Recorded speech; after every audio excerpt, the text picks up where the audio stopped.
Well, hello everybody. Welcome to this week's show, the Daytripper Photo Show. Episode very high, episode 182. Look at that, 182. I'm very anxious to see, what the 200th show is going to be like. I don't know about you guys. I'm excited. That's in 20-ish weeks. 20-ish weeks. That puts us at the end of the year. It is close to it. Actually, the show is going to be the 200th episode. I have it here. Will be on the 30th of November. Oh, nice. Okay, so before the holiday break. Yeah, and the holiday break, we're going to take it to the year-end review, show number 203, and on December 21st. I've got this stuff planned down. You do. It's down to a science. Down to a science. Phil, how you doing? Science. I'm doing good. Apparently, I have 80s movies stuck in my head. That's okay. They were good movies. They were good movies. I've actually been watching a show that seems like it should be an 80s show. Is it called That 80s Show? No, it's actually called Stranger Things. Oh. And it's like an 80s, monster alien kind of feel to it. It's really interesting. It's a different approach than I've seen in a while. Yeah, there's a lot of good shows out there these days, but Netflix, is that where you watch? Netflix original. Oh, okay, very cool. Michael, how are you this week? I'm doing great. How are you? Back home. I see you've got your V flats there. Yeah. Welcome. That's awesome. awesome. Good backdrop. They work well. Yeah. What do you use for lighting there? What do you have blasting you with light there? I'm actually bouncing my desk lamp off of some Bristol board that I've made as my little MacGyvered window cover. That's awesome. Going all out. When I first started doing the show, I had my Bowen's light with a softbox, and before every show, I'd set this whole thing up. Now it's just like, turn on the lights. It's working good. So, any big news from you this week? I know last week you were going with your girlfriend, and now you're home. And yeah, interesting story to tell. Aside from the concert went really well, we had about 50 crowd surfers going right over our heads in just the last two shows. Holy jeez. My girlfriend pretty much folded under the weight of one of them because they dropped them on her.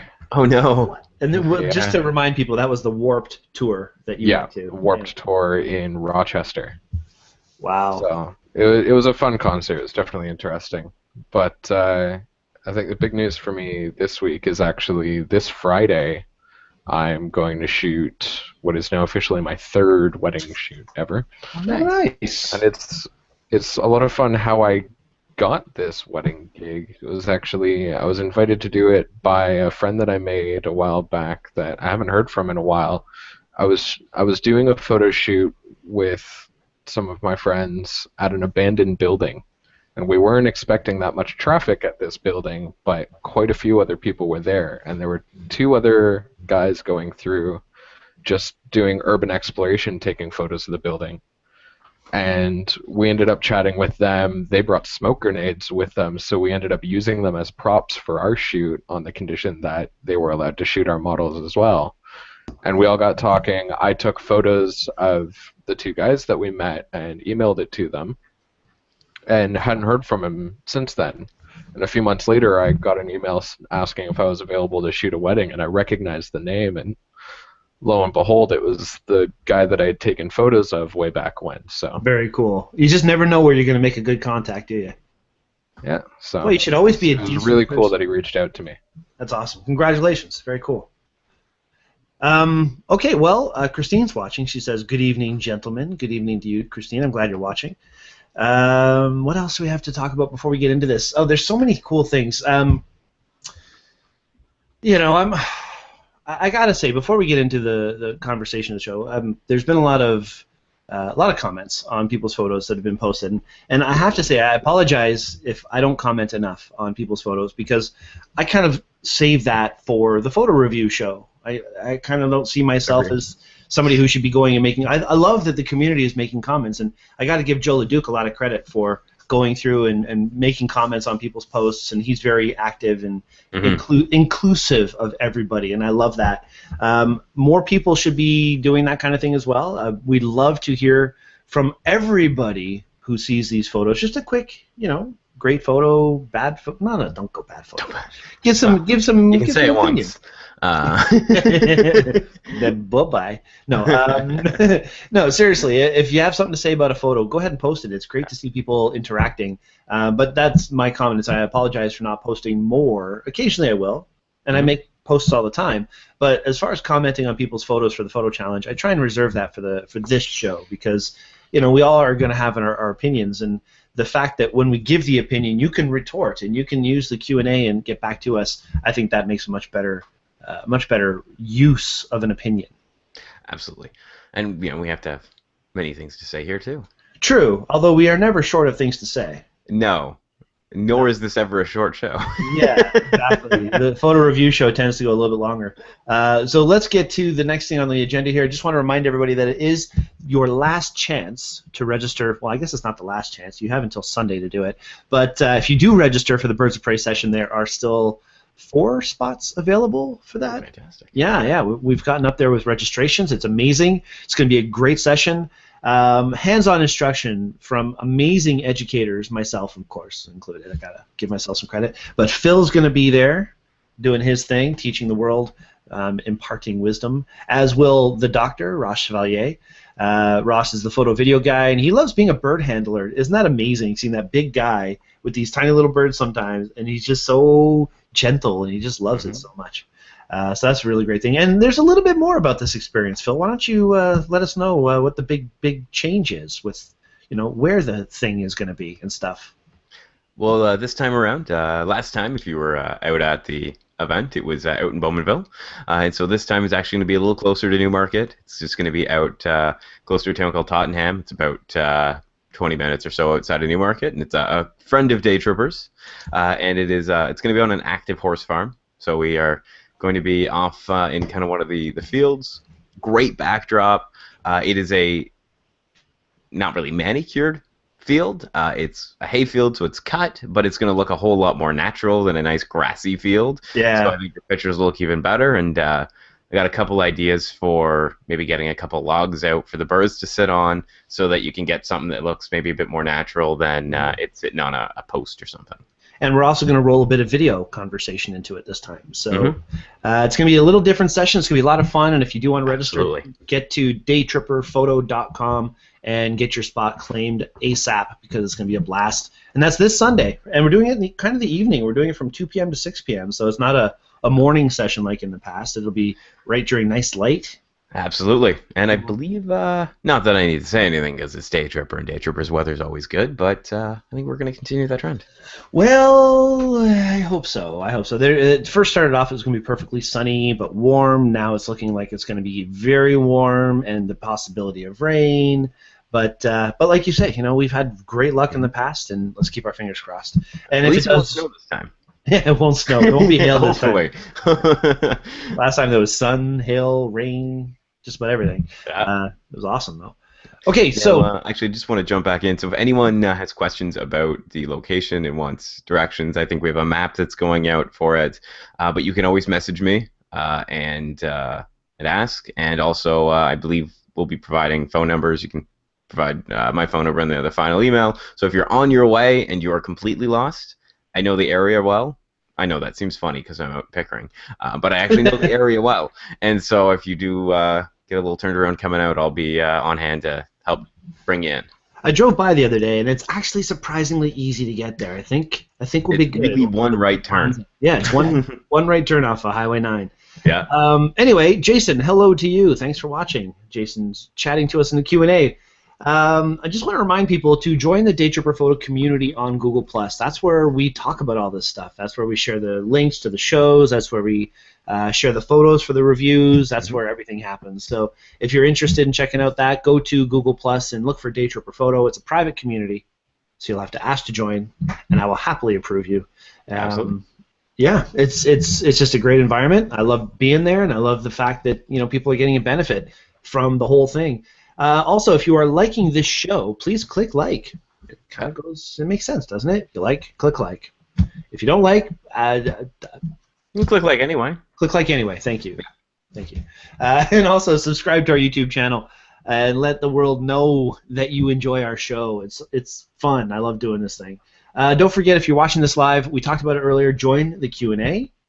It's all part of this hangout. It's easy to get there if you want to. Just hover your mouse over the window you're watching right now. Yeah, right on the side. Could be this side. No, it's the other side. The side? That's the side. Is it over here or is it over there? Are you trying to flex? Are you pumping up here? Hold on. Just get it. We just lost like every viewer we had. What just happened? Pulled a Shia LaBeouf. Exactly. The light bounces off the disco ball. Okay, to get back on topic, remember, right along the left side, there's the Q&A icon. Click on that, and on the right side, you'll be able to chat to us and let us know what you're thinking. We'd love to hear your comments, and if we're reviewing your photo and you want to give us your opinions, chime right in.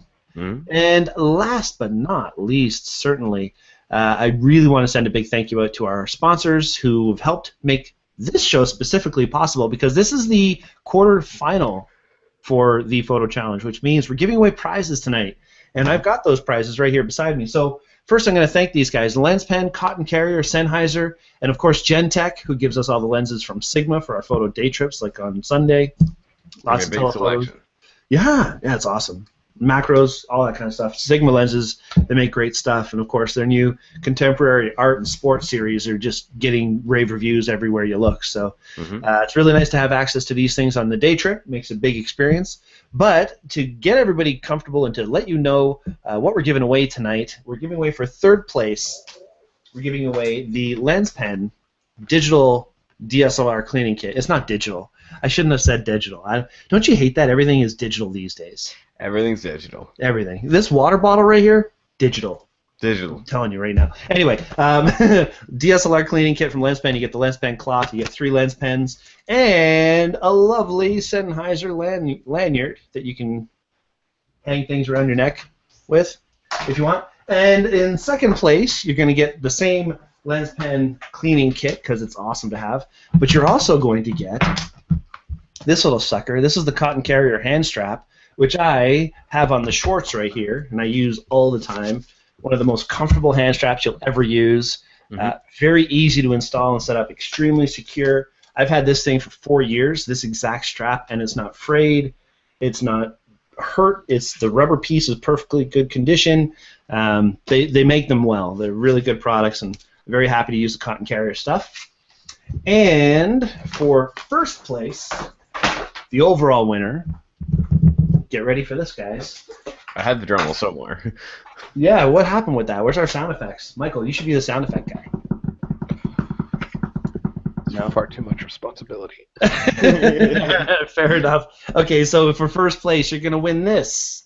A $350 gift certificate toward any Daytripper Photo session. Actually, this one says $150. It's $350. It's not $150. So let's get rid of that one. And you're also going to get the LensPen kit, because why not? You should have one. And the Sennheiser lanyard, because we have those to give to. But you're also going to get the Wanderer hip holster from Cotton Carrier. And this is also something I've used for the past 4 years. They didn't call it a Wanderer back in the day, but now they do, apparently. And you get this little hub from Cotton Carrier. This is my tripod plate on the universal adapter you get from Cotton, which makes everything work really, really well together. It's cool stuff. But this little hub right here, and this is what you get. This just clips onto your belt, and this goes in sideways and then locks, so it can't come off again until you twist it, and then it comes off. So excellent little device. Every time I'm walking around town, if I go to the CNE, if I'm cruising Toronto, I literally just take this little guy. I've used the hand strap on everything from a Nikon D4S to a Panasonic FZ300 point and shoot. I mean, it's a really flexible system. And thank you to Cotton Carrier for giving us that stuff to give away. So good stuff to give away tonight on the show. Sitting all beside me right here. Going to give it to somebody. 3 somebodies, in fact. Should be a lot of fun. Anything to add before we get to the actual review this week, guys? I think they should send that kind of stuff to us, too. To us? I mean, us as in you? Yeah, I should. Actually, I've got these, Phil, that I'm going to give to you. These, like my earbud? These are what? No, your earbuds are fine. But these are the Sennheiser headphones, the HD 280s, which I've been using and I love. Nice noise canceling effect. I'm going to let you use those. I'll give them a shot. Yeah, sure. I shouldn't say I'm going to let you. You can use them, buddy. There you go. Yeah. And then Michael can use Where's them. my free stuff? Dude, you'll get there. You get the Sennheiser HD 203s. Oh, is that how it works? We shift sideways. All right. Well, we'll get you something. Don't worry, man. Don't worry. Okay, so let's get into our photo review. Before we get into this, the photo challenge was fireworks. Mm-hmm. And, you know, we had intentions of giving it a challenge and then, you know, people interpreting it a certain way and posting photos and da-da-da-da. But honestly, there were some pretty cool photos. Whether they were just fireworks, whether they were fireworks with a story, whether they were this, whether they were that. There were some neat shots that people took and some pretty good interpretations in the long run. So thank you all so much for taking this challenge to heart and working hard on it and coming up with some pretty fun shots to talk about this week. One thing I have noticed, though, is there's been a trend. I don't know if it's a trend. People do it. Where you take pictures of fireworks and you don't quite get sharpness right. Focus is tough, isn't it, guys? I mean, when we did the fireworks session, one of the hardest things was achieving focus because you're in the dark, your camera autofocus system doesn't work well. What do you focus on? We've given some tips in the past, you know, focus on the horizon, focus on a light, but chimp your photos. Pay attention every couple of fireworks or so, go back and check your shots and make sure your photos are sharp. And how you do that is either bring a loupe, a little magnifying glass you can hold your eye and look it right on the screen, but zoom into the photo, zoom right into the firework and see how sharp and clear it really is. Because it doesn't matter what you do in post, you're just not going to achieve the sharpness. And what I've noticed is that a lot of people who try and sharpen in post end up making it look kind of chunky and over-processed. Did you guys get the sense of that from any of these shots this week? There's a couple in there. No, it doesn't take too far away from the shot, but it is something that looks a little odd. It's something that we can touch on as a critique, right? And Michael, I mean, your thing is editing. How would you recommend a sharpening system? A quick tip, maybe. Ooh, I kind of put you on the spot. Yeah, I always rely on high pass sharpening. Mm-hmm. Now, in saying that, when it comes to the normal sharpening tools, like the dedicated filter sharpen in Photoshop, avoid it like the plague, because it is very, very, very easy to overdo it, and at the same time as being too easy to overdo it, if you don't go far enough, and I mean most of the time using those tools, far enough doesn't exist until you've gone too far. It doesn't do anything for it. I don't find it to be a very reliable tool at all, so I've completely avoided it with all of my photos now. What you'd want to do is do high pass, which is very quickly whatever your final image is flattened in Photoshop, you want to duplicate it, go into Filter, Other, High Pass, and set it to a relatively low radius. I'd say maybe 2 or 3. 3 is like the max that you should do on anything. The number that you choose there would depend on how large the file is in the first place. Yeah.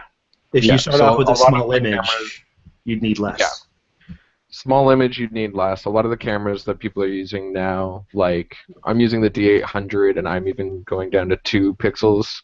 If you're using like the 7000 or the D7100, I saw some people were shooting with, 2 pixels is a really safe zone, and that's going to give you that kick of sharpness. And what you want to do is that's going to make your image totally gray and just have that edge to everything from the sharpening.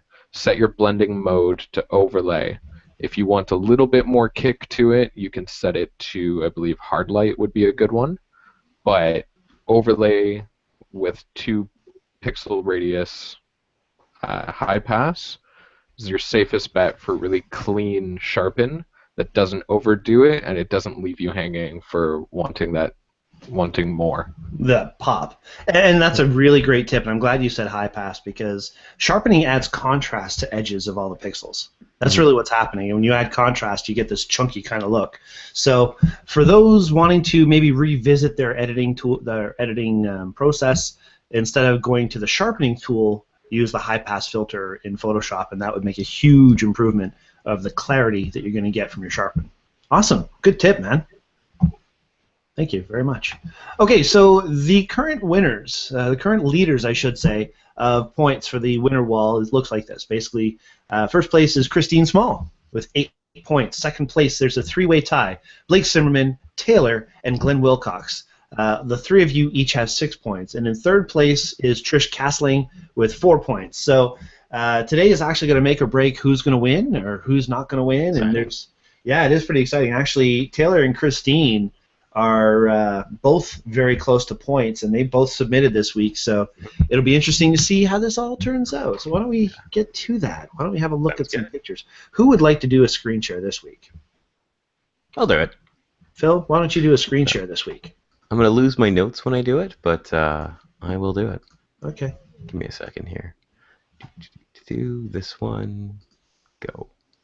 Okay, so just to remind everybody, when we're doing a photo review, the point of the review is to give you guys some ideas that you may not have thought about on your own, or maybe to notice something that you hadn't noticed that will maybe improve things for how you do things in future. As our buddy Gabriel Bousquet, our former host and good friend, said many, many times, if you agree with our opinions, you are correct. And if you don't agree with our opinions, you are also correct. There's no right or wrong here. This is just our school of thought on how we interpret things. So hopefully it'll help out. And if it doesn't, we apologize. No, I don't apologize. We know what we're talking about. We'll have a good time. Okay, so where are you at here, Phil? Well, we'll start with the first one. I'm going to start at the bottom. I'm going to work my way up. And just as always, if there's a picture, or a person, I should say, that has more than one picture, we'll pick the one that we want to talk about the most. Yeah, that's exactly it. I mean, we really do ask for one photo from everybody, and sometimes it's hard to choose which one. So that's cool. We'll pick it for you, and we will talk about that one shot.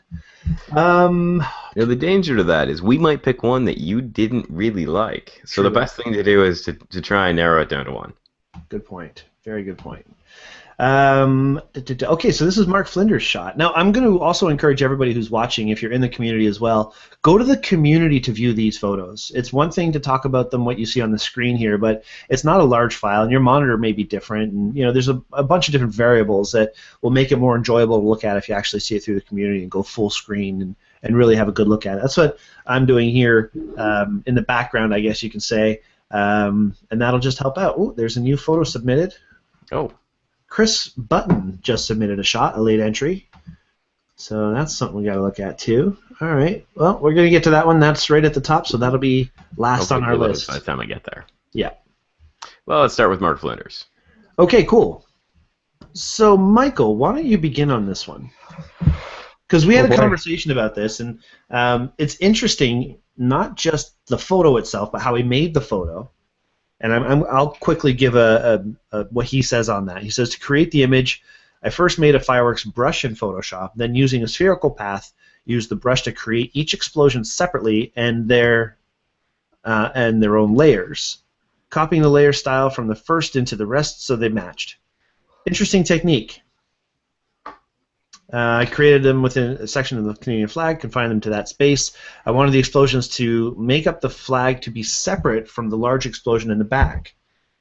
So it's an interesting way of doing it. I give him a lot of credit for the effort that he put into it. But Michael, what do you think? I have to agree on the effort being put in. It's a really interesting idea. I don't know how to feel about it for the challenge that it isn't actually a photo, but I have to give a lot of credit that it is completely made up. You went to the effort of learning how to make a Photoshop brush, which I still haven't figured that out at all. And really playing around with it, playing with the ideas, how to make it look like fireworks, how to bring something different into it. And yeah, I love the idea that you went with the Canadian flag. I would have to say, keeping the explosions separate, I'm not completely in love with that idea, just because this, when you really look at this big, it's a little bit distracting to see the variances in it, the size differences inside the flag, and especially the fact that you have this square cutout of what's going on on the side panels of the flag. It's very square, this brush that you've made, and it's overlapping onto itself. So what gets me with this is the middle line in these side panels of it with that overlap is really distracting to see. And so what you're saying is that he should maybe soften the bars? Because that's a comment actually that Don Komarechka made. Everybody take a shot. He says one idea you may consider for the red explosions is to make them in a little better, or mix them in a little better, is to change their blending mode to lighten, and instead of making a hard square crop, take the circular version and use either the transform warp tool or the liquefy tool to push it into a more square rectangular format. I think I would actually take a little bit of different approach, because seeing the way that this overlaps, I mean, let me share my screen for a second so I can highlight where it is I'm actually talking about here. Sure. I don't know if you can see now this area here. The overlap here, I would have to say, screen or lighten would. I don't know if you're referring to somewhere else, Don. Screen or lighten really wouldn't help this area here because of that overlap coming onto itself. It's really in the way of itself, and putting a lighten blending mode would not change that at all. I think one of these sides needs to have been masked out or erased in some way so that it's not. It just, the lines look like they're arguing with itself on both sides here. Yeah, that makes sense. Now, what I would recommend for this image is actually taking a completely different approach. I like this color in the middle with the leaf. I like the yellow fading off into the red. It gives that feel of being fireworks. I don't think the sides needed it. What I would have done a little differently is keep everything the same size and take this cutout that you've done for the maple leaf and the side panels in this flag, and instead of having a separate brush inside it, have this set as a different, I can't even think at the top of my head right now how you would do this in Photoshop, but have it set so that the color of the background, while it stays black and white everywhere else, just in that area it would show color, but have it just the background image showing through so that it's only showing the color in that area. Have it all one image rather than the separate ones, because I think it would just translate better as an overall photo. Yeah, good point.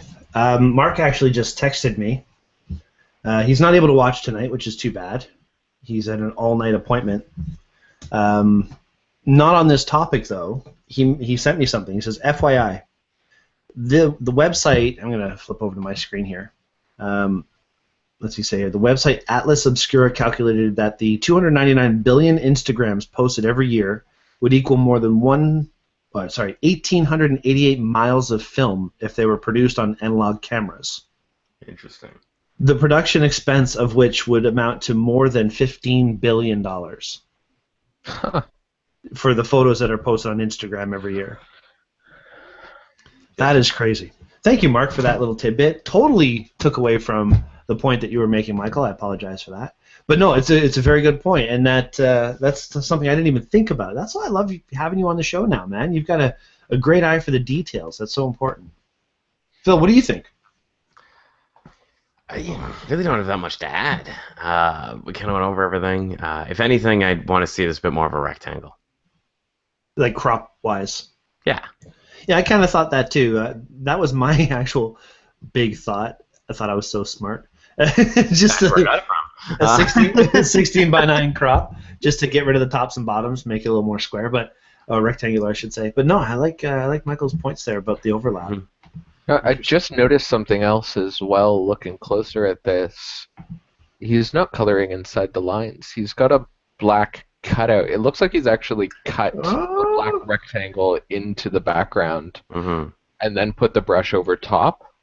But the square cut of these brush marks are not actually inside the lines of the black rectangles. And I can actually recommend something for that as well as far as editing in Photoshop. What you can do is do a pinned layer.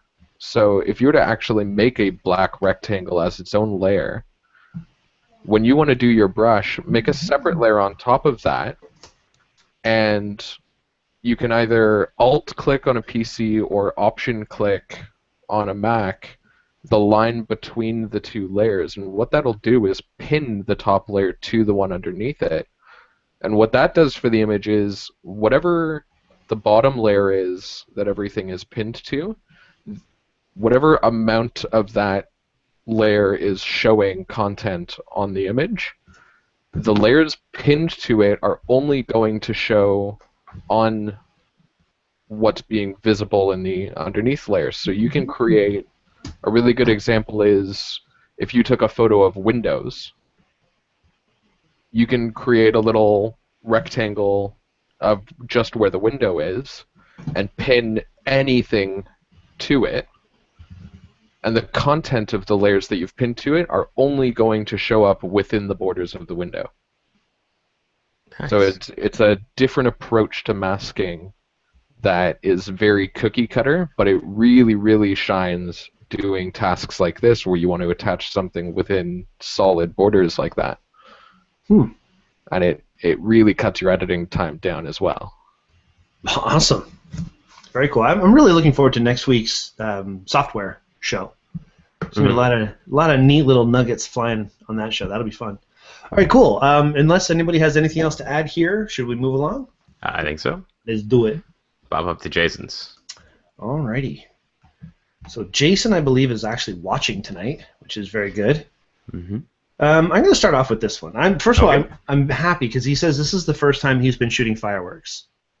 So I'm really happy that he's taken some of the tips that we've talked about and gone out and, you know, put his hand or his hat in the pool. What's the expression? You tried it.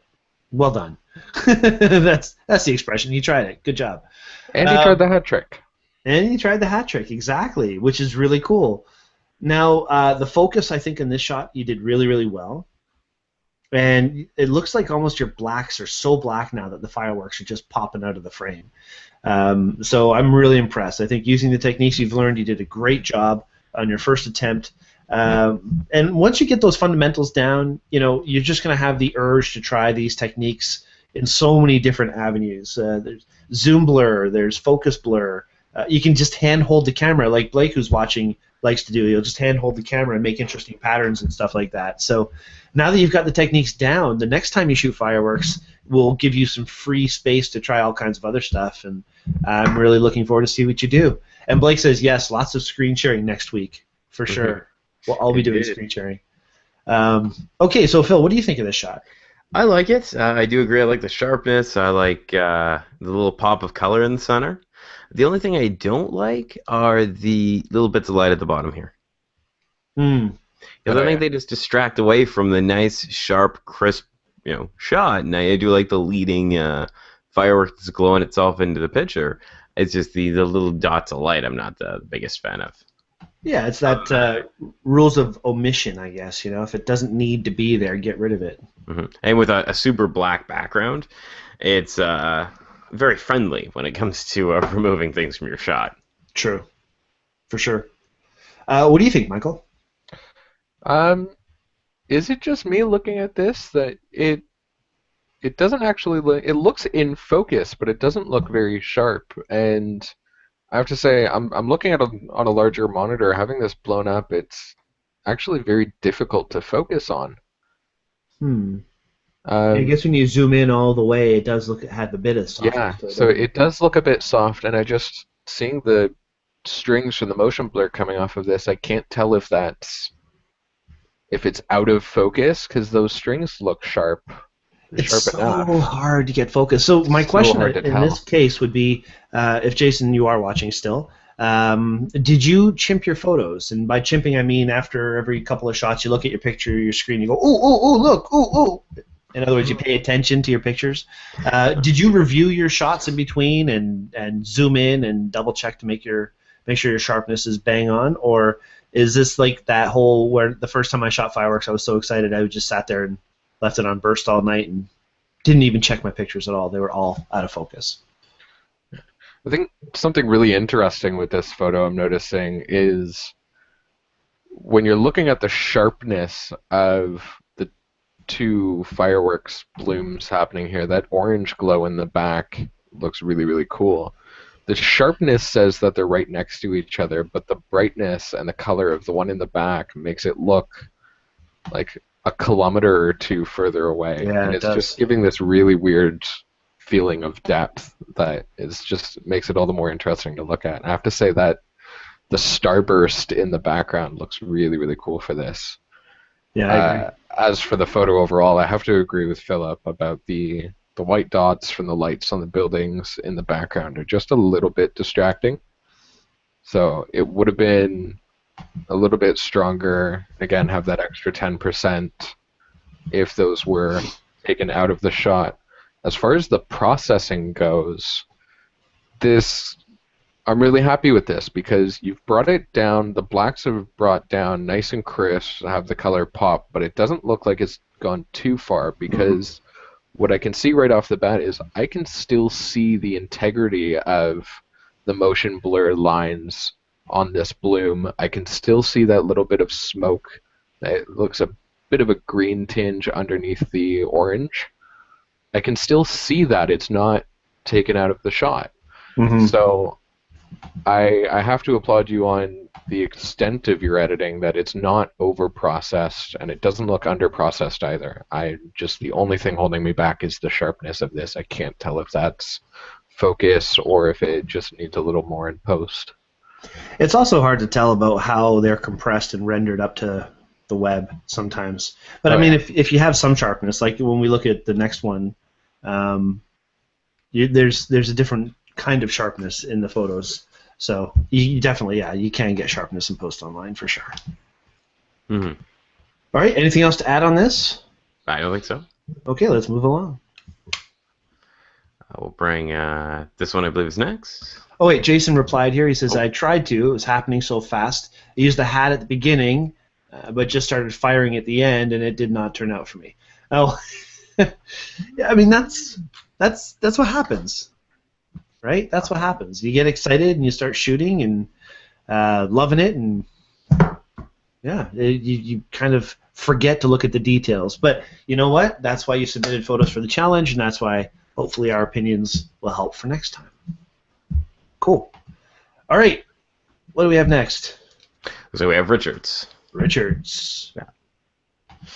I'll start with this one. Go for it. I like it that we have the nice solid black background, as far as I can see here, and I like the multitude of colors.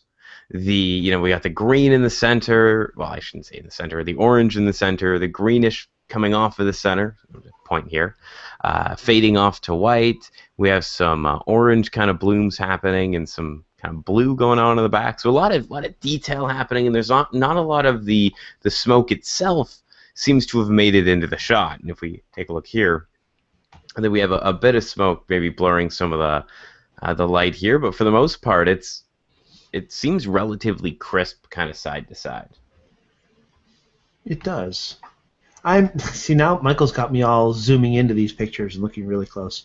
I mean, this on the surface looks very sharp, but as you zoom in, again, there's a bit of softness to it still. And my only thought, I love the blooms, like you're saying, the color's great. Even the fact that you have, what do we have here? 1, 2, 3, 4, 5, maybe 6 different fireworks went off in this one frame, and nothing is too overexposed. Got to give you a lot of credit for that. That's the hard part. When you leave that shutter open for too long, if the firework goes off and firework goes off and firework goes off, you end up with really bright spots. And if you use the hat trick or you do it properly, you're not going to get those. So I think he did that very well. But all the little, I don't know, something in my brain is telling me to say phalanges, which it's definitely not because those are fingers. But all What's wrong with the phalange? all the little bits on the tips, you can see it's just really like it has been over sharpened or something. What do you think, Michael? Um, yeah, I'm really suspicious about the tips as well for being over sharpened. I was looking at that earlier, trying to think, is that with the motion blur of that being open for as long as it was, is that the sparks fizzling out, or is that over processed to the point of it getting crunchy on the end? And I'm actually very tempted to say, considering what the rest of the lines look like, that maybe that's not over sharpening doing that. That's just I, the lights fizzling? yeah, I want to say that's just them fizzling out. I don't think that's over sharpening causing that, just because of what we're comparing it to, especially with the blue behind it being that much dimmer, that Mm-hmm. much darker and closer to the black, but I can still see a clean gradient coming off of those. Yeah, they are I nice have and to say smooth. that's definitely the behavior of that firework in particular is what's causing that. It's still pretty pretty. Yeah. I I think see Richard just Richard says limited post-processing. Well, So, there you go. You are correct, sir. yeah. So, I mean, that's really, really solid blacks for that. So that's, of anything to be taken in post, that's definitely, the levels have been brought down a touch. But again, the extent of the post-processing is definitely not too far and not too little. How do you feel about the fireworks being over to the right side? I feel off about it. I think it doesn't look compositionally as the whole image. It doesn't feel totally strong as far as being intentional.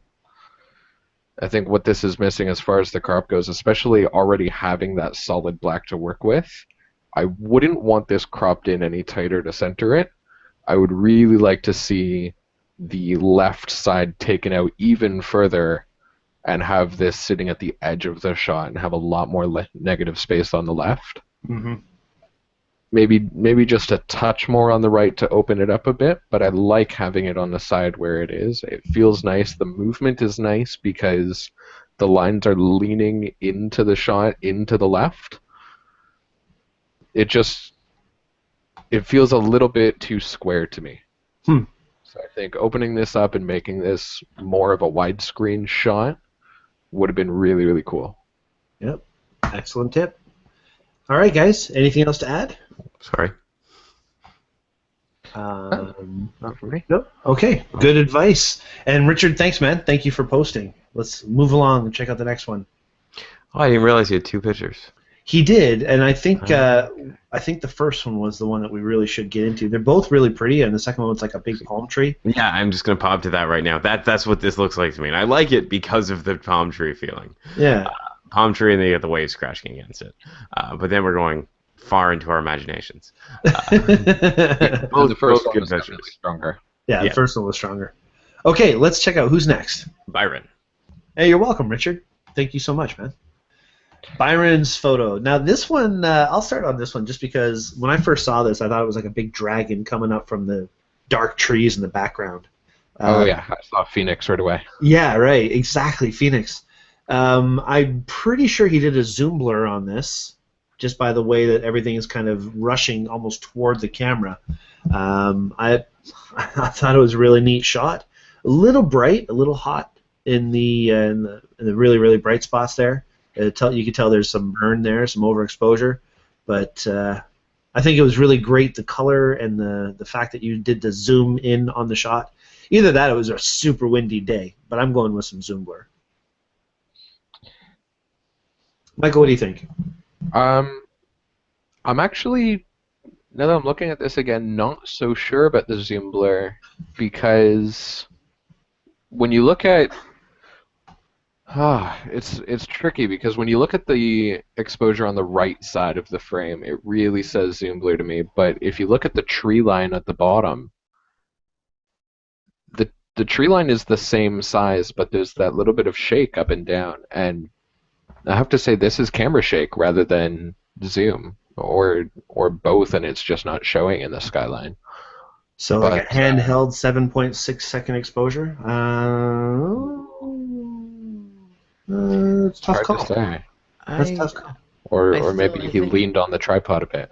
I still think it might be Zoom blur. I agree with Brian on this one, especially because you see the lighting here pull across to the sides, and where it's dark, it's not really gonna change too much. When you do the Zoom blur, you're gonna see that in the lighter points, and I think Yeah. that's what we're seeing through here. I like this picture. I get chaos to it, like a lot of motion, a lot of just kind of stuff happening, and I like that feeling to it because it almost feels like a mixture of what's it called? Fireworks. That's the one I'm going for, and like Aurora Borealis stuck together, Oh, interesting. like exploding. So I think it's really really cool, and it's falling into, I would say, more of the abstract category than anything, and I super like that. I like things that are a little bit more out there. So I'm a fan of this picture. Yeah, actually, Byron chimed in. He says he was using a tripod, and he did. He says I did, Brian, which I assume was he did use Zoom blur. Yeah. Very cool. Something else just came up for me here looking at this.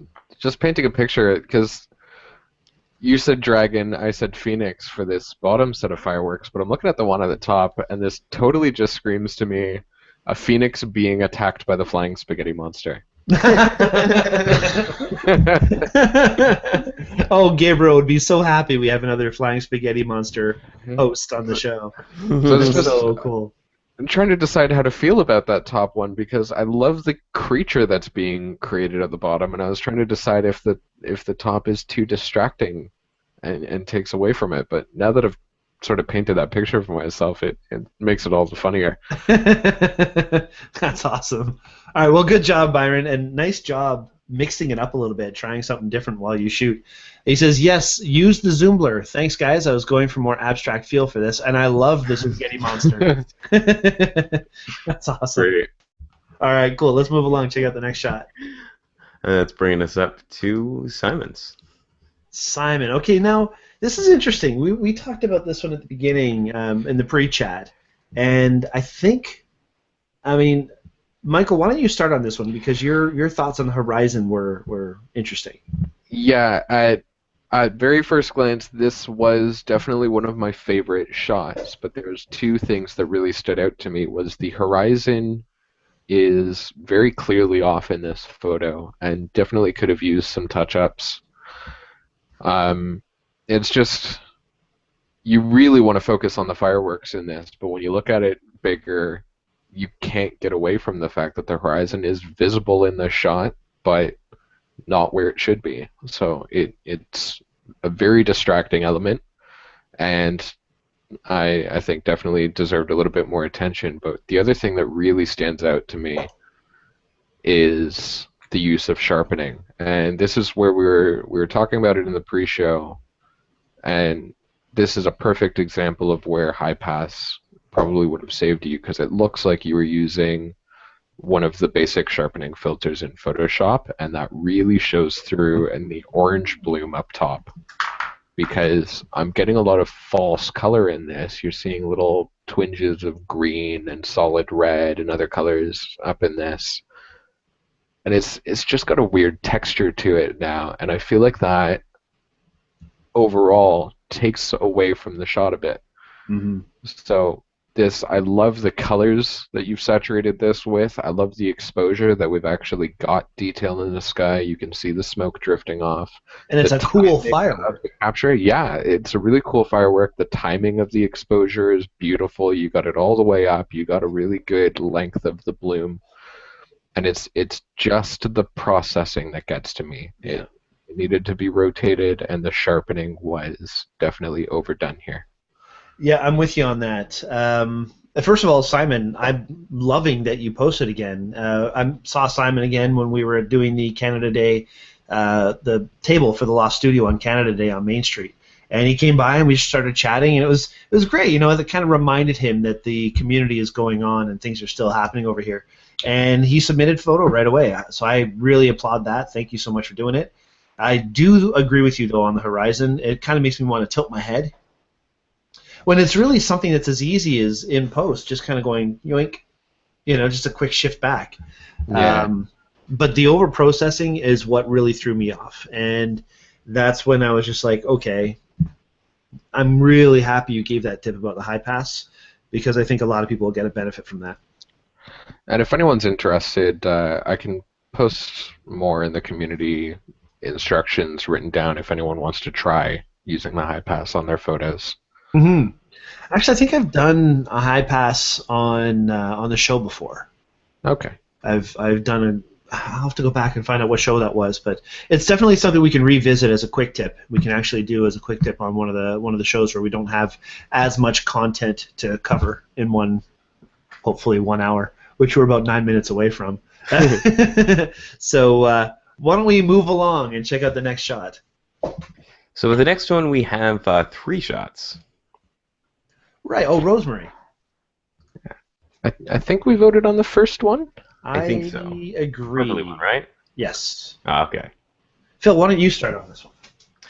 Well, with this shot, starting off on the outside of things, it looks almost like the front of the lens was maybe a bit foggy or misty, because we're getting this like super kind of glowy, soft outline to everything, which I really like, with all these almost look like stars, and then the fireworks themselves going off. And I like this because it feels like a kind of a magical shot. And I think it was you earlier that were saying that it feels like kind of like a Disney thing, and that's a really like kind of the feel I get from it, and I like it for that. Mm-hmm. Yeah, the misty effect is a nice glow, and it really does have that kind of Disney-esque kind of feel to it. I mean, believe it or not, the sharpness is good. A little bit soft if I'm being picky, but all in all, the little, the blue things coming up from the bottom and all the little lights all around the edges, it's a nicely framed, and it's a really cool shot. I think Rosemary did a good job. What do you think, Michael? I have to agree. It could use that little extra touch with sharpness, and it really does feel like there's something on the lens here giving it that smudge. But as far as the Disney approach goes, which I mentioned earlier, it's got that 90s animation style. Looks like something right out of the end of the film, and I want to say that smudged look to the individual stars in this bloom, how it sort of feathers out like that. From a Disney perspective, I think actually makes it even more fun to look at. It just has that mystical, like ethereal, it's a really fun feeling to it. But aside from that, the colors are great. The framing is really nice. I really like this photo. Do me a favor, Phil. Check out the next one in her series here. Is it the next one? Yeah, the next one. Yeah. This one? Yeah. Just Rosemary's awesome. She has a trillium flower, and she overlays the fireworks on top of it, and I think knowing Rosemary, she did this because it was just fun. Yeah, I just read the comment. Crazy fun picture. It's exactly it. I love her passion for photography and just mixing it up. Michael, you are like the composite master. Just a quick thought on this. This is a lot of fun. This was a really clever idea, and I could totally see it with a lot of the flowers like that have the stems coming out. If I don't know much about the trillium, but if there's another flower that had the stems coming out further, it would have been really cool to see the lines actually blended right into that. Yeah. And choosing to do it on a flower, I think, is a really, really clever and creative way to approach this. So this was a beautiful idea, and thank you for bringing this into it, showing us something different. The only thing I could say for the editing, really, especially on the left side of the photo, it looks like you brushed this out, so that was a very time-consuming approach to this. I would have to say, if you want to try something like this, especially using fireworks the way that you were, the background is going to be very dark. I would say the quickest approach to doing something like this for a composite is darken the blacks of the firework photo so that they're as solid black as you can without tearing into the actual color of the fireworks themselves. Bring that photo with it darkened like that on top and set the blending mode to screen, not lighten. Lighten might argue a bit with the content, like the brightness of the white in the Trillium flower in this example. So either screen or lighten would work for you, but that would really, really cut your editing time down because it's going to only take the brightest information in this and completely ignore the black. So if you're able to drop any photo with solid black as the background to solid black, you don't have to worry about cutting it out when you're planning on layering it on top of something else. It's going to do all the work for you. And that's the screen blend mode. Yeah. Cool. Screen or lighten, but in this case, definitely screen would have helped. Very cool. Thank you very much. Okay, let's move along. Check out what we have next. We still have quite a few shots to go through. And this is Heather's? Sure, Heather. And we were going to look at the first shot for Heather, were we not? I don't... First or second? I think I came in a little late on this one. Yeah, I don't. They're both really interesting. Yeah, I'm going to vote first one, yeah. Well, it almost looks like there should be 3 of them, because there's this thing. But we're I'm not sure what happened there. Well, there are 3 photos. Yeah. And the third one is like 13-second exposure hat trick, I believe. Okay. And my comment was, that's a lot of kaboom there. I'm so happy you tried the hat trick. Having that trick up your sleeve will let you experiment with so many other types of shooting, which I love the hat trick. And if anybody doesn't know it, then email me privately, and I'll definitely give you the rundown. But it's a lot of fun to shoot. And I'm going to say let's look at this one that you have up there right now. Okay. I know what Gabriel would say. I'm curious how Fireworks created that, text space at the bottom. That's what Gabriel would say. That's some serious control of Fireworks to have it spell out your name in photography like that. That's impressive. Michael, you have to know how to do that. Oh, teach me. Never taught us that in college. No, but I just love how there's, just a nice bit of like an orangey, rusty kind of glow in the center with those ones, and you can see the smoke and the fire kind of drift off to the right. And the lighter parts are really nice, and it doesn't look over processed to me. It's actually quite sharp. Mm-hmm. I think it's a really decent, simple firework. Although I'll be honest, Heather, I would, for something like this, I don't think the logo or the watermark on there really helps the picture much. Just saying. Yeah, especially the boldness of that logo. I think it draws you right more away. attention than it should. I'm dragging right down to the bottom and ignoring the fireworks. Yeah, and we are also just, I think, being a bit more sticklers about it, because you don't need to put a watermark on your picture in the community. No one's going to steal your picture here, hopefully at least. That's the idea. So it takes a little away, but overall, I like the picture. Mm. And she does say work in progress in the comment as well, so I'm curious how far you wanted to take this, what else you were going to do with it. But yeah, it's definitely not over-processed. The sharpness looks good. The focus looks good. The glow in the middle looks a little bit off, and I'm not sure what's going on there, if that's motion blur or if that part specifically is out of focus, because the rest of the lines look great. The only thing that gets me with this is being able to see the streams coming off those middle red lines and the smoke coming into this. It looks shaky. And I'm not sure if you were... How long did you say this exposure was? 13 seconds. 13 seconds. Oh, wait, no, not this one. No. This is a tenth of a second. 1/10 of a second. This is definitely handheld. And I think that's the only thing getting to me. You can tell that this is handheld. It's just a little bit shaky, and it takes the confidence out of those lines. Interesting. And really, you can see, if you look up close, all of these lines. I think the word I would go for is confidence. They're a little bit wiggly. And I think that overall, at the end of the day, takes away from it a bit. Still, I love that it's nice. I don't want to say tight crop, but it fills the frame. Yeah. But no, that's a really interesting point. And when you said takes the confidence out of it, I get what you mean. I totally get what you mean. Interesting. All right, cool. Well, let's move along. What do we have next there, Phil? Phil, I'm sorry, you didn't even say. That's okay. Pretty much everything. I can agree with everything you guys have been looking at. I'll start with this one. All right, why don't you start with this one? So we're coming to Taylor's picture here, and I like this shot. There's a lot of stuff that's happening in this picture that I definitely am a fan of. I like the nice light coming off the lake here. I like the reflection of the city, the crispness of everything.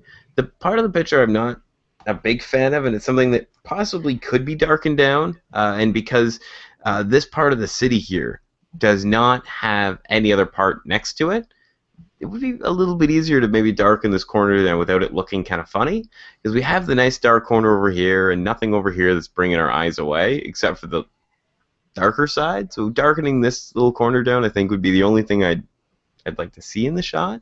Other than that, I really like it. It's a good, a nice, good sharp fireworks picture, and it more feels like, I'm gonna say, vacation and celebration than just a firework. Yeah, good points. Michael, what do you think? I definitely have to agree about the bottom corner being distracting there. It is too bright and really pulls the eye down. But as far as the rest of the image goes, it feels like an advertisement. It feels like a postcard. Mm-hmm. This is really, really nice to look at. And one thing I notice as far as the processing goes, a photo like this is, I have to say, at least in my own experience, really difficult not to overprocess. It's hard to not go too far with it because there's so much happening. There's a lot of contrast in some areas, not a lot of contrast in other areas, and it's hard to decide where the threshold is. And you didn't go too far with this. Mm-hmm. And I have to say, the post-processing, whatever amount you did do with it, looks great. Good. That's really nice. It's really, really tricky, I noticed, to look for the focus in this and the sharpness, because you did shoot with such a high ISO in this. I'm seeing 3200 ISO on your camera, and you can really see that noise coming through. And I have to say, I couldn't even tell you a way to take that noise out in a nice way that keeps the integrity of everything else intact. So I don't know if you need to, though. Yeah, I don't think you need to. I think a shot like this, it's a nice resolution. You should print this and put it on your wall. Absolutely. I agree with Phil's comment 100% about the lower left corner. I think to have that darker would mimic the right corner a little bit better and keep your eye more toward the water and the town and the fireworks themselves. As the eye is going to go to bright things, my eye is being drawn to that lower left corner.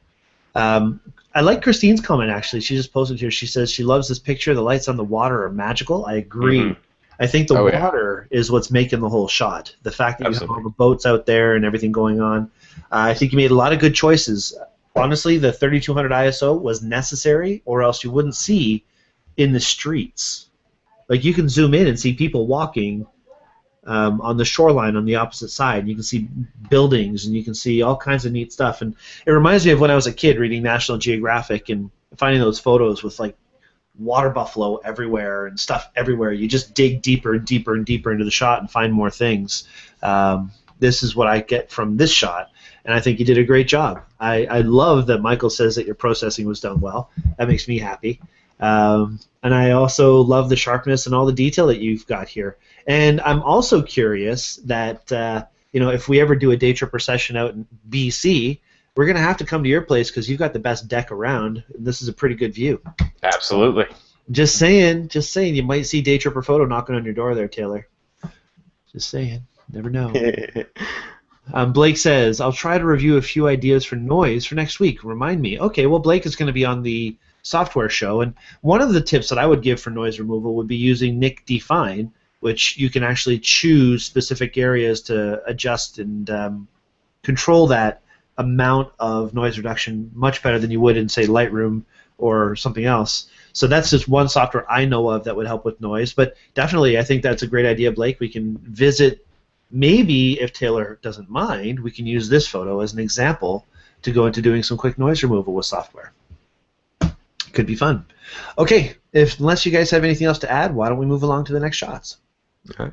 I think this one brings us up to Christine's. There we go. And I think I took point on the last one, so if you want to take point on this one. I will, sure, whatever. Okay, so this is exactly what I was talking about when I gave the photo challenge fireworks. I was really hoping to see, like, even if there was an overlay of fireworks going off in the background, just something impactful, something that was a moment in somebody's life that was just like, wow, did that just really happen? That's kind of what I was hoping for. And as Joseph Leduc says, now that is a kiss. If this is you, Christine, I gotta say you look a lot like kind of like an Angelina Jolie look.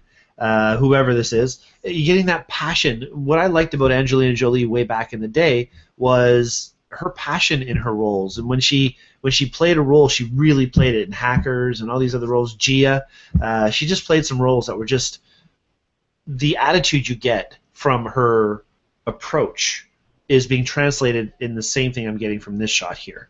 So I think the connection between these two is real. It shows the fireworks in that moment, and I think it was just a great job. Julia said it too. Such passion. It's rare when people can do this in front of a camera and feel confident. And she also makes the point that it's a good idea to make this black and white. I'm going to agree with that as well. I think this works in black and white. The cropping, I'm not so sure on. And Phil, I'm going to pass this to you to talk about some maybe different cropping options. Well, we were chatting about it a little bit earlier, and like the upper part of the shot works really well, but when we come down to this part, we have kind of a split here, and it kind of wants to draw your eye down. Now, the way I was fixing this earlier is by simply clicking the entire window and just dragging part of it out. So I'm going to see if the zooming in will want to cooperate with me. So it kind of cooperating. Yeah, kind of like that. There we go. Yeah, so if we got rid of the...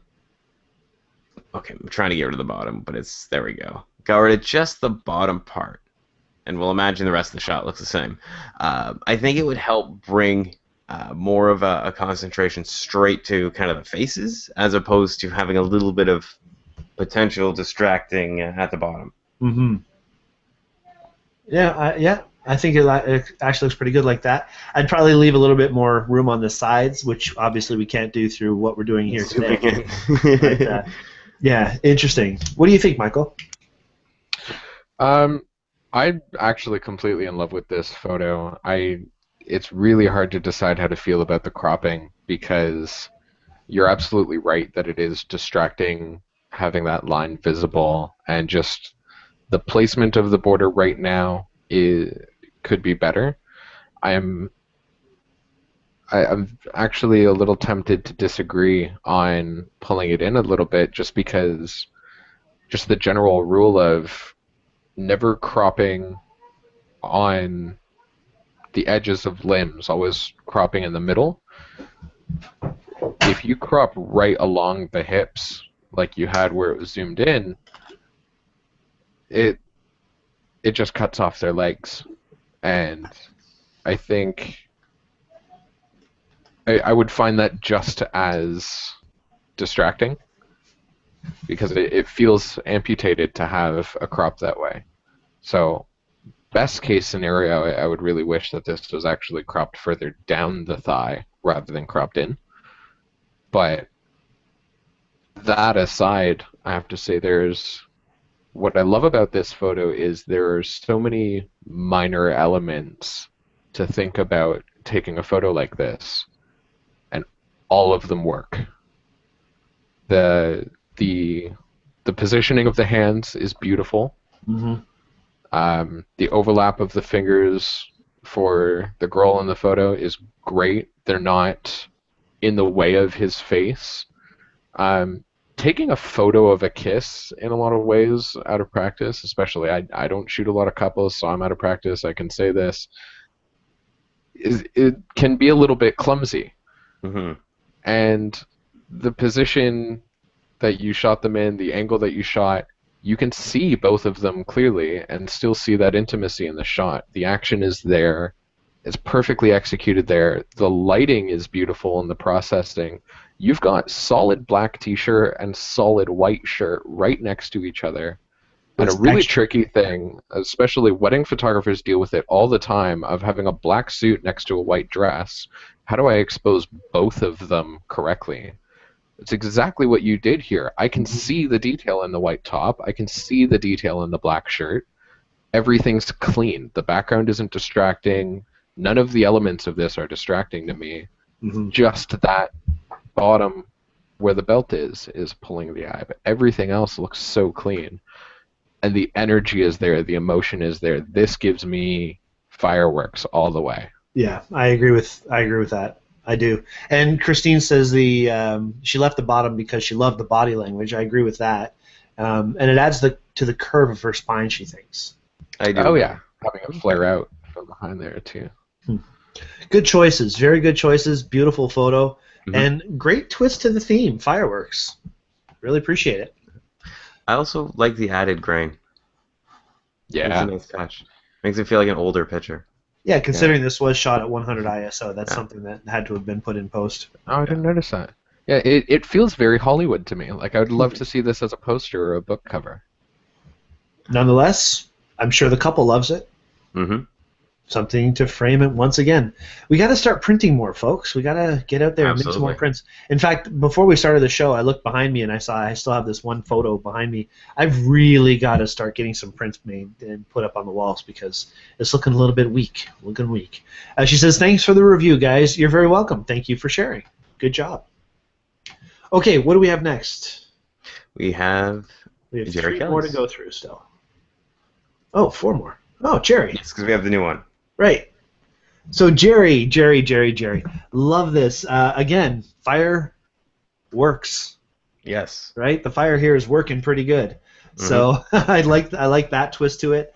The sharpness on the logs is great, and you can see all the detail, and the heat is what's the word I'm looking for? You can feel the heat. Yeah, As you can see Joseph that. Leduc says, "Love the color in the fire. I can feel the heat." And you're right. You could really get that feeling from it. I am a bit distracted by the border. And this is where I'm going to remind folks to cruise the border of your photos. What I mean by that is if you look in the very front, there's a bar across the front there. There's a stick hanging out in the bottom right. There's a foot up on the top, and it looks like the chair of a leg or a table or something, the leg of a chair or table or something behind there. These are all distracting elements, and to me, it's either just clone them away if you like the crop the way it is, or crop in a bit tighter, or maybe crop the top away, but you'd be losing some of the flame. Um, there's a couple angles, like cropping in from the right a little bit to get rid of that piece in the right corner at the top, and maybe just down from the top to get rid of the foot. But there's a lot of different angles on this. Ultimately, it's definitely fireworks.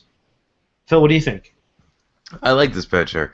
I do agree with there's a little bit of distraction going on, but I also like the fact that the fire is, moving. It's kind of soft. You get that action from it. Yeah. Anything else to add to that, Michael? Not really. No, I do love the color, but it's really the edges are what gets to me. Yeah. Definitely. Cruise the border, Jerry. Cruise the border. And I'm not referring to anything that Trump would say. Oh dear. Okay, so let's keep on going. Let's check out the next shot. So, oh right, yes. So Charlene submitted 3. She said she couldn't pick just one, so we did that for you. Yeah. We picked this one here. And Michael, why don't you begin with this photo? What I loved about this photo, especially compared to the other ones that you posted, is this one really fills the frame and has a lot of energy to it. I I think we were looking at it earlier and realized that this is actually turned sideways, but I like that you did this. I really like this image vertical, and it's classic. It's fireworks. It's got that energy. It's got a lot of movement in it. I like that it fills the frame. And as far as the processing goes, I like that you don't seem to have done much with it. That I see solid black in the top, but not in the bottom. It doesn't look like you've pulled down the levels at all in this, but they work. It completely works, and it doesn't really say post-processing at all here. Maybe a touch of sharpness, unless that's just the photo itself for the resolution, but Just, it's a really fun shot. I love it. What do you think, Phil? I do agree. I like the fact that, and I'm pretty sure it's sideways. And I know we were going on that before, but I like it because it's taking something and I was gonna say literally turning on its head because it kind of did, but make it more abstract. And instead of shooting the entire bloom of the firework, it's getting right into the center. And to agree, I like the intensity from it. Absolutely. The flipping it sideways, I think, goes back to that whole belief that when there is no up or down, you can make it do whatever you want it to do. Although gravity does have a very predictable effect on things, and for me, the flipping it sideways, I don't know if it really works for me because you have stuff drifting off to the side as if it's very windy when really it's probably being dragged down to the ground from gravity. So that flipping onto the side almost doesn't work for me, although I like the sharpness, I like the exposure, and I do agree that it's a nice tight filling the frame kind of shot, and that always works well for me in fireworks. Mm-hmm. I think it'll be funny to find out later that this was wind and we're totally wrong. I know, right? It could be, very well. And if that's the case, then, give me a shoe and I'll eat it. But, yeah, it's interesting. Very cool stuff. And the other photos that she shared as well were really nice. The third one, I think we were all in agreement. The third one was a little bit of the weak link in the batch. Mm-hmm. But even the first one, like the colors, the bloom, reflection coming off the bottom, I think it's really nice. It is a pretty photo. Again, for this one, I think we were talking about it. It's just framed weird. Mm-hmm. But that's why we chose the second one to talk about. Blake says it could have been wind as well. He had one from last year and the exact same effect from the wind. It could have been. It could have been. Yeah. We will never know unless Charlene's watching and she can tell us. But since she's maybe not and she hasn't chimed in yet, let's move along to the next one because it is about 10 to 11 and this is going to be an hour-and-a-half show. All right, we have Mark's second photo. Yeah. And again, let's briefly touch on. Yeah, usually when somebody has more than one photo, we'll pick one and talk about it. We talked about the Canadian flag for quite some time. So for this one, Mark, I just think that, you know what, it's fun. It's a single single sparkler. When you zoom in really, really close, again, it looks like focus is a bit off, a little bit, not too badly. The 15th of a second, I'm probably going to think that Mark did this handheld. But it's not that bad. F22 to blacken out the black areas in the backgrounds. And you guys have anything else you wanted to add to it? No. I'm shaking my head. I like the composition. I think the only thing that stands out is whatever that is in the top left of the shot it doesn't look like it's meant to be there. It's a little bit distracting and could have afforded to be blacked Kind of looks out. like a lens flare, almost. Mm-hmm. Yeah, I'm not sure. It looks like an object in the background, but I don't know what that would be. But yeah, that's about it for me. I like the composition. Shelly just busted into the room here doing a major dance. She's on vacation right now, so she just got on vacation, so she came in here humping the air. It was kind of funny. Guess you had to be there. Anyway, there were some fireworks going on right there, I'll tell you. Okay, so we have another shot going on here. What do we have? Oh, this is Chris's. This is the one that he just posted. Who would like to start on this guy? Phil. I guess I can. Oh, Michael. I'll let you jump in. Michael, Okay, go for fine. I think this is really interesting. I have to say I'm in love with the striped color of the clouds here. Is just, I think, my favorite and least favorite feature of this photo, because the color of the clouds look really, really interesting, but I think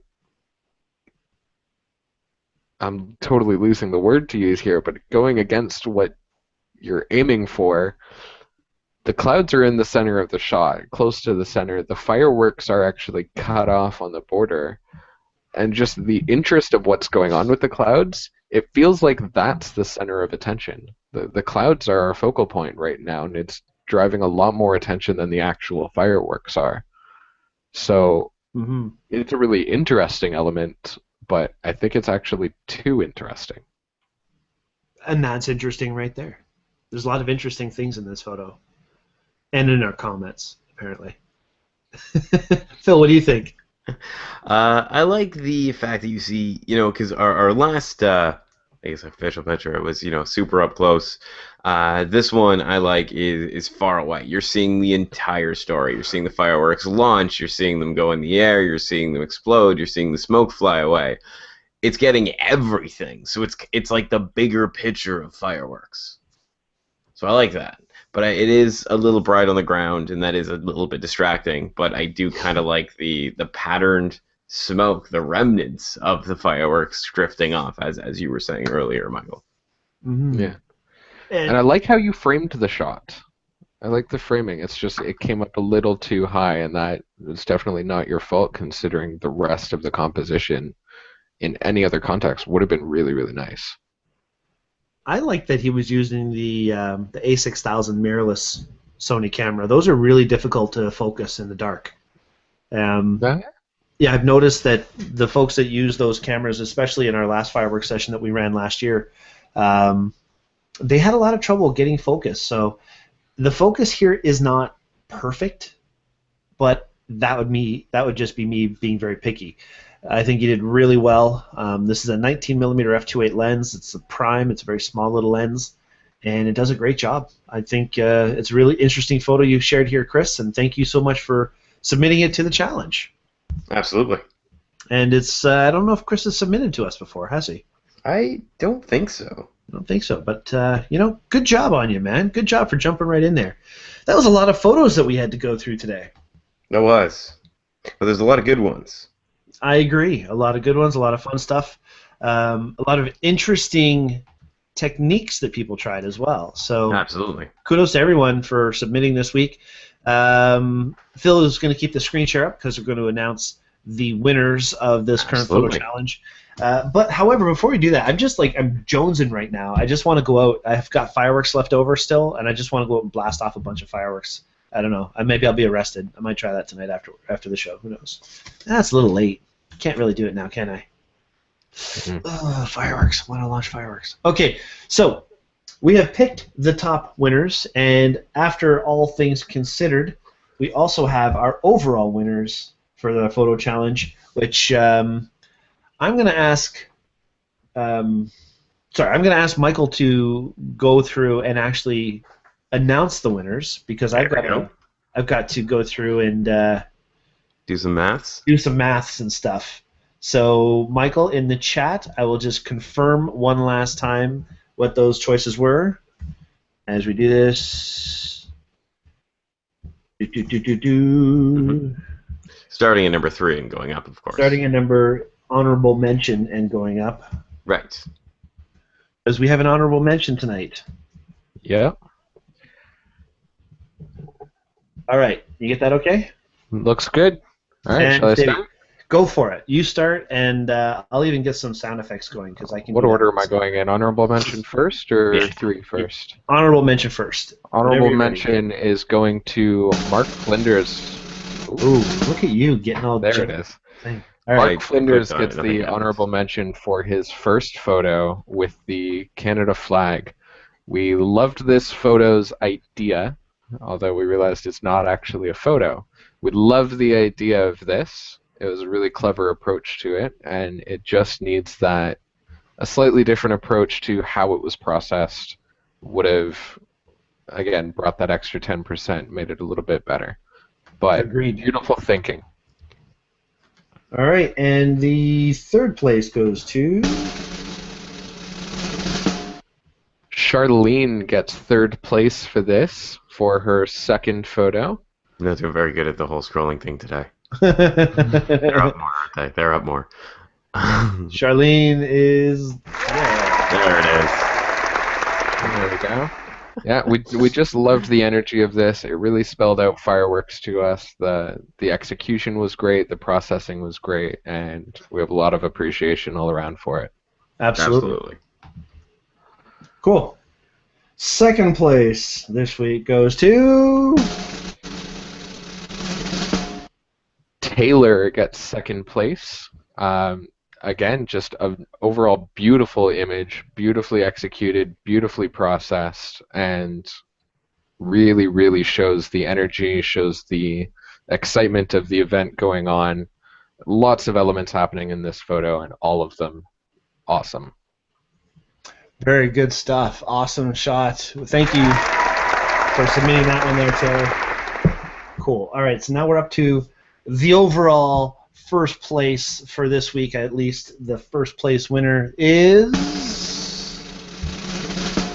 First place goes to Christine. This is actually my personal favorite as well. Just a beautiful idea, beautiful execution of this photo. And again, all these elements working together in such a fantastic way. Awesome, awesome, awesome. Very cool. And of course, I had the window on Michael the whole time, and I wasn't even sharing the photos of it. But people were seeing it in the little panels because we have 3 people here. But that's okay. Awesome. Great work, everybody. So again, first place was Christine, second place was Taylor, third place was Charlene, and the honorable mention this week goes to our buddy Mark Flinders. Great work, everybody. So cool that you are taking the time to make the photos for these challenges and coming up with some really great work. So this leads us to the overall winners of this current photo challenge quarter, the big quarterly challenge, as some might say. I would, because I just did. And okay, so when we left off last, in our last show, the first place was Christine with 8 points. Now, add the next 6 points. She has 14 points, which puts her overall number 1. Congratulations, Christine, and for winning the big prize pack. Second place, by 2 points down, with 12 points total, is now Taylor, who's won second place for the overall quarter. And third place is actually a tie. We have 2 people who are tied for third place, and that would be Glenn Wilcox, who submitted back in the day, and he got himself a first place prize, 6 points, and Blake Zimmerman with 6 points as well. So Blake and Glenn are in third place, and great work. You guys are each going to get the LensPen DSLR cleaning kit and the Sennheiser lanyard. Taylor, I'm going to have to find a way to get these to BC for you. Congratulations. I will put these in a package and ship them off to you. I'm going to have to talk to you and get your mailing address for that. And also, first place for Christine. Phil, are you going to see Christine? I could grab them from you on the weekend, and I'm sure we could work something out. Yeah, well, Christine, if you can swing into the Oshawa Henry store when Phil's around there, maybe grab that from him. I will make sure that you get your cotton carrier holster sucker, which is really awesome. And it doesn't have to be guys using it, by the way. Just a guy on the thing. It doesn't matter. And cool sunglasses, though. Yeah, you have to wear sunglasses. And you get the DSLR cleaning kit from LensPen, the Sennheiser lanyard as well, and depending on what size shirt you wear, you might even get yourself a Sennheiser shirt, because I've only got small. Why would they only give me a small? I don't know, which is why I don't put it in the official prizes. But if you wear a small, you can have a shirt. Okay, so that's pretty much it. Oh, and you get the $350 gift certificate. What? The sound I was looking for, which means that you now are eligible to pretty much do any of the Daytripper Photo sessions this year, except for the masterclass ones, because those are specialties with specific instructors leading the charge, per se. But you can do the Algonquin trip in the spring, you can do the island overnight in the fall if you want to, you can book private time, whatever you need. $350 towards Daytripper Photo sessions. That's a huge gift, and I'm so happy that you have that. I just want to remind everybody as well, kind of in the notes here back again, to look into photo walks. There's a lot of really cool photo walks that are going on around the area, and one of which in particular is on September 17th, and it just happens to be the Fuji photo walk, the 500px Fuji photo walk, which I was just approved to be the walk leader 2 days ago. So very excited. This is the second year I've been doing the 500px walk. And I'm super excited because last year they gave away really cool gifts. Things like this. This is a fun little thing that they gave last year. It's a Fujifilm X-T1 camera, which turns into a USB. What? Look at that. So it's like a cameraless camera. It's not a mirrorless. It's a cameraless. That was good. And they also did give away a waterproof camera, and I actually gave that to the youngest person who was at the photo walk, who I believe was 10 years old. It was very cool. And we also gave away T-shirts to folks who came from the longest distance and all kinds of stuff. Well, this year, ladies and germs, we're doing something even cooler. I am setting up shooting scenarios along the walk ahead of time.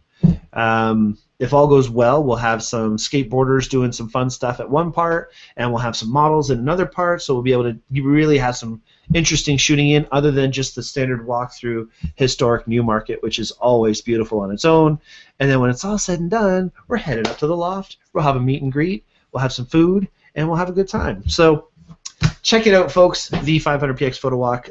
It'll be a lot of fun this year, as it is every year. And last but not least on our things to talk about, an update. No, actually, it's not even last. We have a couple things. An update on our previous quarterly winner, Mark Moore, who is currently, I believe, out east with his wife, Haley. They're doing some really cool photo trip stuff. I guess, what's the technical term I'm looking for? They're doing workshops out east. Okay. And they're coming home with all these photo challenges that they're working on. And Mark has been spending time with me using his gift certificate in a private session. We've gone over everything from like the nuts and bolts of his Nikon D7100, literally an entire week, like one session just on every single thing his camera does. It was really fun. We're doing stuff on the creative lighting system, HDR, all kinds of really cool stuff. So we built a custom session for Mark. We could do that for anybody who wins these gift certificates. It's a lot of fun. And the more you learn, the better your shots. And it's cool that he learned everything he did before he went on this trip, because now he can utilize all those little tips and get some good stuff out of it. We do have a photo challenge coming up because we are continuing this. The next quarter will end, and like I said earlier, the final quarter of the year will be concluding on December the 21st. Which, interestingly enough, is the December solstice, as I'm seeing on my calendar. So it's the shortest day of the year. In other words, our show will end before the day is over, or after the day is over. That's kind of how I'm interpreting that. No? I think that normally happens. No. Oh, no. It'll be dark, that's for sure. But yeah, no, it's going to be a lot of fun. There's 3 photo challenges until we get to that, including the next one, which we're going to announce right now. So, do you guys like the photo challenge I've chosen? Yes. Michael, do you see it? I'm going to be honest, I have no idea what it is. Oh. Where am I looking? Okay, in the notes. Did I not give you guys the notes? You gave me the notes, but that's okay. Just announce it. It'll be exciting. It'll be a prize for everyone. Yes, it's a prize for everyone. Okay, so the current photo challenge that we're issuing is going to be pet personalities. Pet personalities. I love, like, there's so many people in our community. We even have a wall on our community called Furry Family, because everybody loves their pets, and as far as I'm concerned, pets are better than kids. So that's just me. It's me. Do you guys have kids? Nope.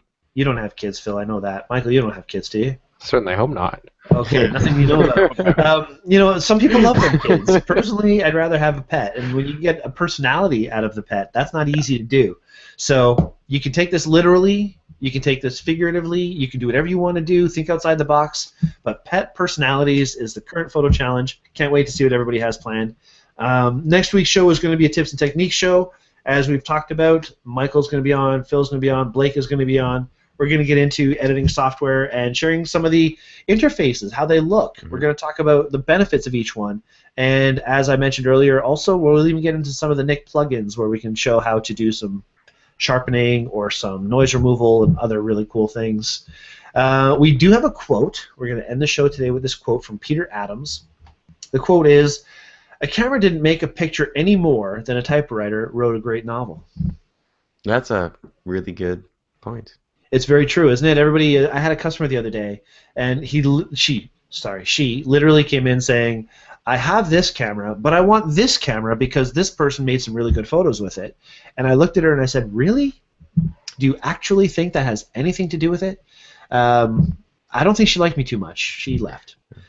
No, she didn't actually. But we had a good conversation, and I explained to her that the camera's only part of the equation. So a camera didn't make a great picture any more than a typewriter wrote a great novel. I totally agree. You have to have the creativity behind every image you make, and we emphasize that on every photo review show that we do because we give these ideas of, it's a great idea, great concept, but if you had done it differently or tried harder. Not tried harder. What am I saying? That's the wrong wording. That is totally the wrong wording. You guys know what I'm trying to say. Yeah, you looked for small things, took input from others, and looked for ways of improving something that you've already improved upon so much. Excellent. Excellent. All right. Before we say goodnight, Michael, is there anything that you want to talk about? Any big news coming up that you want to share? Other than this awesome wedding that you have coming up? No, I think the wedding is it for me. Cool. I ordered some new lights that I was excited to use for this wedding, but it doesn't look like they're going to show up on time. So. Are they the Godox lights? They're the Godox. I actually went on that website that Blake recommended earlier, Strobe Pro, that I talked about last week, and ordered a bunch of new equipment from them, new light stands, softboxes, and everything. Sweet. And I ordered their larger strobe, the Godox AD600. Strobe Pro has their rebranded version of it, but they said that it would work with the original branded trigger, so very, very excited to test that out. Nice. Well, you're gonna have to show us some photos that you make with that stuff. Actually, I emailed them. And I asked them where we can get that stuff around here, other than online or whatever, and potentially if there's any way we can get some stuff to borrow and try. So who knows? You never know till you ask, right? Hear about that? Yeah. So Phil, how about yourself? Anything big news happening? Any Not really. Marvelous in your life? I've been trying to come up with a website, which has now required me to change a name, and so now I'm sitting here staring at names, and I don't know what I would like to go with. So we'll see. If people have been keeping track, I've been making a website for the last 4 months. Eventually, it'll get done. I think it was the first show that you were on. You said that there was something going on, but you couldn't talk about it until next week. And then we talked about it next week, and it was like, no, that I'll mention it next week. I'm like, oh, okay, cool. So now it's like, what, almost a year later, and eventually it'll get done. Awesome. All right. Well, thank you everybody who's still watching the show. We're gonna say goodnight. It's about it's 11:10. This has been a long one. Michael, Phil, thank you both very much for being here tonight, giving us your great insight into people's photos and really adding to the photo review. Phil, don't do that. We go to a beach. We'll do a show from a real beach. How about that? We totally should. We should do it on location again. Yeah, we should. Even if we're doing it at the studio, we can put sand on the floor. There we go. All right, cool. Anyway, guys, thank you both so much for being here this week. Thank you very much, and thank you everybody for watching. We're gonna say goodnight and peace. Take care, everybody. Good night. See you.